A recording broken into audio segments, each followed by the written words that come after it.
Charlotte Barrett coming back to you, Career Hackers TV, your virtual career mentor, coming back to you with yet another tip. And today, got a great topic for you on today. And I really want to focus on weaknesses. Weaknesses. People are so quick to point out weakness. We don't want that.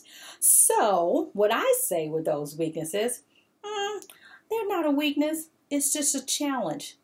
That's it. Just a challenge. A challenge that can be what? Overcome, right? So get your pens and papers out. Make sure that you're ready to get this information. Pen and paper, or if you use any type of gadget. Again, I am an Apple girl. I use nothing but Apple for everything. I'm actually recording this on my wonderful MacBook Pro, and I'm also voice recording this on my iPhone 6 Plus, and I use my wonderful iPad. Yes, I am a Apple girl. Okay, but I digress. So what I am going to do is talk about today is weaknesses. No way is just a challenge.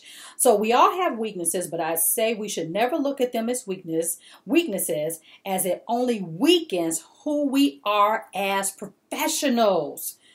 And we don't want that. Again, we're trying to hack our careers. We're not trying to, deflate who we are in our careers. We want to hack and elevate, right? So that's what we're going to do. So instead, I want you to do these things.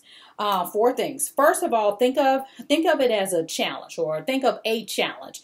Only one. So don't beat yourself up by choosing so many. The weaknesses. Only choose one, and that you currently have. So then, after you choose that one, that's number 1.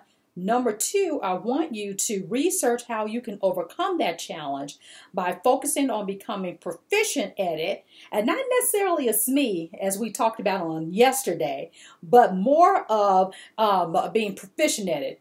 Unless for some reason you really want to turn that weakness into becoming a subject matter expert, and if that's your goal, that's fine. But just think of something how you can become proficient at it, because, weaknesses are not something that we need to focus on anyway. We just need to think about how we can overcome it and make it work in our favor, and that's what I'm here to teach you.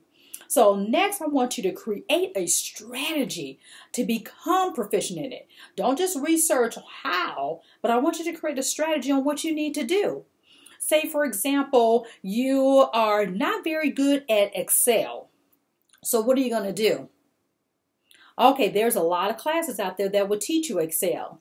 Then, now you have to figure out, well, how do I become very proficient in that? You're going to have to create a strategy on, hey, I'm going to practice it. I'm going to look for opportunities to utilize it and offer to others as a way of assisting them to utilize that new skill that I'm developing. So overcoming that challenge, especially if it's something that's very vital to your day in, day out work. So that's just an example. It could be some other one, but that's what I want you to do.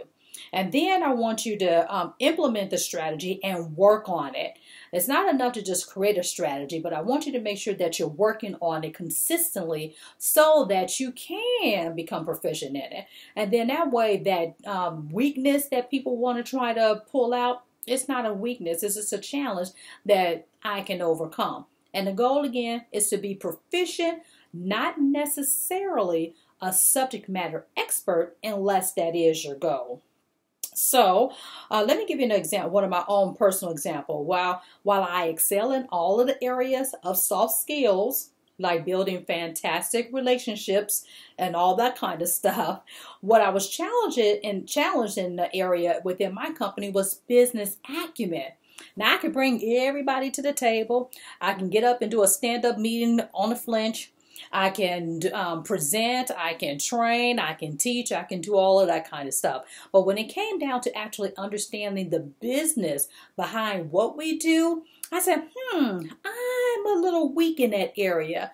So what can I do to elevate that? And this conversation came up with my leadership, said, yeah, you got all of this other stuff. I'm like, well, tell me something I need to work on. What do you see? Well, maybe business acumen. So what did I do? I started researching that. I just didn't let it go. So what I did was research, how can I enhance the area of business acumen for myself? So I had a general understanding about it. I just didn't understand how it affected me in my day-to-day job. So I read more about the data, the results, the departmental contributions, to the company's overall results so I could get a better grasp and understanding of what I did affected the overall results of the company. I listened to my leadership, my manager, more intently because she happens to be very skilled in this area. So therefore, I was able to really glean from her what she was speak about during our staff meetings, how she would relate it back to what we do every day and our results. So I was able to glean that information and then turn around and utilize it for myself. So and then the last thing that I did, I will have great dialogues with peer mentors, and I hope they're out there like Trend Moore and Renee Taylor. So just having those great peer mentors, talking to them and really thinking about how does this overall results affect what I do and how I can bring more to the table. So that was a technical skill that I had to work on for myself to elevate my career even further and really get more, I guess, ingrained in what I do day to day. Because yes, while we all want to have great results, being able to articulate those results and bring it all together so others can understand makes all the difference in the world. So think about what you can do, that one weakness or challenge, as I call it, that you can work on so that you can overcome that and create a strategy and overcome it and do the best that you can on that. So again, be proficient, not necessarily a subject matter expert. Again, this is Nicolette Barrett coming to you with Career Hackers TV, your virtual career mentor. Glad to be with you guys, and I will see you soon. Again, subscribe. If you're new to my channel, subscribe. I love to have you guys. Bye.